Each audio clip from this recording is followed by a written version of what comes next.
एक रात मेरा दिल कह रहा था कोई मेरी भी प्यास बुझाए, लेकिन ऐसा कोई मेरी जिंदगी में था ही नहीं। फिर मैंने काम चलाया और फिर मेरा हो गया।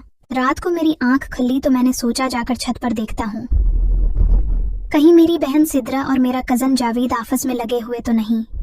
फिर वही हुआ जो मैं सोच रहा था। मैं दबी पांव छत पर पहुंचा। छत पर हमारी एक टूटी हुई चारपाई पड़ी हुई थी। मैंने छत के झांक कर देखा। मेरी बहन चारपाई पर लेटी हुई थी और जावेद उसके साथ था। ये रात का वो वक्त था जब हवा में खुशबू तैर रही थी और चांदनी ने फजा को सेहरंगेज बना रखा था। मैंने सोचा मैं वीडियो बनाता हूँ ताकि बाद में ये मेरे काम आ सके। मैंने अपने मोबाइल का कैमरा ऑन किया तो वीडियो धुंधली आ रही थी क्योंकि हमारी छत पर इतनी रोशनी नहीं थी। फिर मैंने उन दोनों को काफी देर तक देखता रहा। इसी दौरान मेरा शेर भी जाग रहा था और वो भी दीवार से टिकरे मार रहा था। फिर वो लोग जैसे ही फारिग हुए तो मैं भी ऊपर से अचानक नमूदार हो गया। मेरी बहन ने मुझे देखा तो वो यकदम घबरा गई और अपने आप को समटने लगी। जावेद भी वहां से भागने लगा। मैंने कहा, जावेद रख जाओ, रात काफी है, घर में शोर होगा, अम्मी अबू जाग जाएंगे। जावेद रख गया। जावेद और मेरी बहन मेरी मन्नत करने लगे। दोनों मेरे पांव पड़ गए। मेरी बहन कहने लगी, भाई तुम्हें खुदा का वास्ता है, किसी को मत बताना। और जावेद भी अब एक तरह से दीवार से लगा हुआ था। मेरे दिमाग में एक ख्याल आया कि क्यों ना मैं जावेद की बहन का नाम आयशा है, इसके लिए जावेद को ब्लैकमेल करूं। वो भी बहुत खूबसूरत थी, इसके लिए जावेद को ब्लैकमेल करूंगा।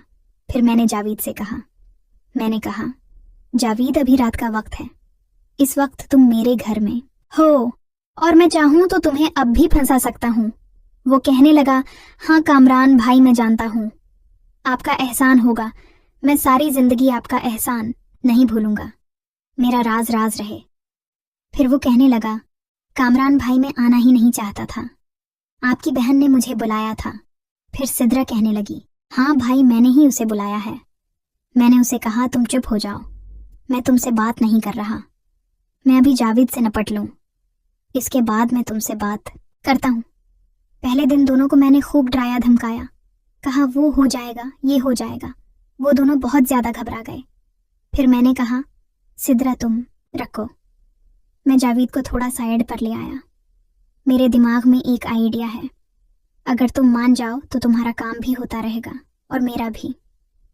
वो कहने लगा, क्या मतलब कामरान भाई, आप क्या कहना चाहते हैं, खुल के बोलें। फिर मैंने कहा, बात सीधी बोलता हूं, घुमा फिरा के नहीं, बात करनी नहीं आती।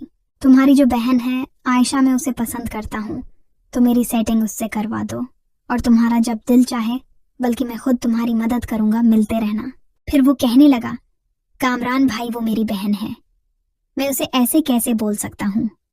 मैंने कहा, हाँ मुझे पता है वो तुम्हारी बहन है, मैं कौन सा बोल रहा हूं कि उसे यहाँ ले आओ, बस मेरे लिए सेटिंग करवा दो, वो मेरे लिए रास्ता आसान कर दो, बाकी काम मैं खुद कर लूंगा। उसने कहा, कामरान भाई अब मैं खुद आपको बताऊं कि मेरे पास भी उसके अलावा कोई ऑप्शन नहीं था। मैं अब उन दोनों को रोक नहीं सकता था क्योंकि सिद्रा के साथ मेरे भी ताल्लुकात थे और ये बहुत अच्छा तरीका था जिसका मैंने फायदा भी उठाया। इसने हामी भर ली और वो अपनी बहन के साथ मेरा रिश्ता कराने का वादा करने लगा। फिर मैंने कहा कि उसे नीचे छोड़कर जल्दी आओ, तुम्हारा इंतजार कर रहा हूं, गेट आराम से खोलना, कहीं अबू ना जाग जाएं। फिर सिद्रा चली गई जावेद को नीचे छोड़ने और फिर मैं ऊपर उसका इंतजार करने लगा। मैं सोचता था अब सिद्रा वापस आएगी और मैं चारपाई पर उसकी लूंगा। अब मैं तरीका सोच रहा था कि किस तरह से करूं। मुझे खड़े हुए थोड़ी देर गुजर गई, सिद्रा अभी तक नहीं आई। मैं परेशान हुआ कि सिद्रा क्यों नहीं आई। मैंने कहा, थोड़ी देर मजीद इंतजार करता हूं क्योंकि वो घबराई हुई थी, कुछ देर रिलैक्स होने के लिए नीचे बैठ गई होगी। लेकिन मैं काफी देर खड़ा रहा, वो नहीं आई। मैं समझ गया कि सिद्रा ने मेरे साथ गेम खेली है, वो आने की भी नहीं। मुझे शदीद गुस्सा आ रहा था। सिद्रा, ये तो पहले मैंने सोचा था उसके कमरे मैं जाकर सजा दूंगा, پھر میں نے سوچا کافی رات ہے، امی ابو نہ اٹھ جائیں۔ آج میرا کام ہوتے ہوئے رہ گیا جس کا مجھے بہت افسوس تھا۔ پھر میں اپنے کمرے میں واپس آیا اور آ کر سو گیا۔ مجھے نیند نہیں آئی۔ کافی دیر میرے دماغ میں سوچیں چلتی رہیں کہ کاش اس وقت میں سدرا کو نیچے جانے ہی نہ دیتا تو آج میں بھی جاوید کی طرح۔ خیر اب تو میں اسی تلاش میں تھا کہ سدرا کو پیچھے کب تک بھاگتی پھرے گی۔ وہ بچی میرے ہاتھ سے ایک نہ ایک دن تو آئے گی۔ آج صبح میری آنکھ کچھ دیر سے کھلی کیونکہ رات میں بہت دیر سے سوتا تھا۔ آج صبح کا وقت تھا۔ اتنی میں امی میرے کمرے میں آئیں۔ مجھے کہا کامران اٹھ جاؤ، ناشتہ کر لو، اور ہم لوگ ملتان جا رہے ہیں تو تم تیاری کرو اور شام میں ہمیں اسٹیشن چھوڑ دینا۔ اور پھر مجھے یاد آیا کہ آج تو سدرا ملتان جانے والی تھی۔ رات کتنا اچھا موقع میرے ہاتھ سے نکل گیا۔ پھر میں لیکن کیا کرتا